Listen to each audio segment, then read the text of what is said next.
గుండెలు కోసి రక్తమును గ్రోలెడి రక్కసి జాతి ఓలే.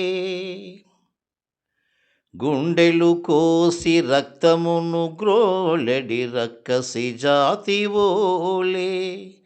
ఏ దుండగులైన మానవులు ద్రోహము చేయు తలంపు తోడనే కొండెములాడుచుండ్రి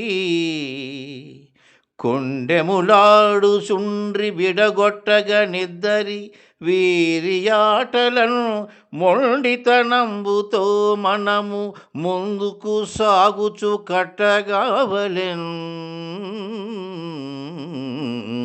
ఆ ఆ ఆ ఆ గుండెలు కోసి రక్తాన్ని జురుకునే రాక్షస జాతి లాంటి మన చుట్టుపక్కల ఉన్న శత్రువులు దుండగుల్లా మన పైన పితూరీలు, చాడీలు చెప్పుకుంటున్నారు.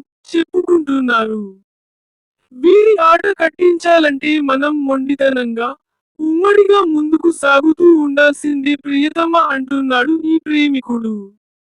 వాళ్ళు ఎలాంటి మాటలంటున్నా, ఎలాంటి కుట్రలు చేస్తున్నా మనం మొండిగా ఎదుర్కోవాల్సిందే.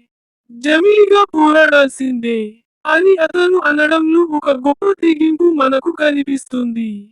ఇంత చక్కని పద్యాన్ని ఎంతో చక్కగా గంభీరంగా గానం చేసిన విశాఖవాసి మిత్రులు శ్రీ ఎం. ఉమామహేశ్వరరావు గారికి కృతజ్ఞతాభివందనములు.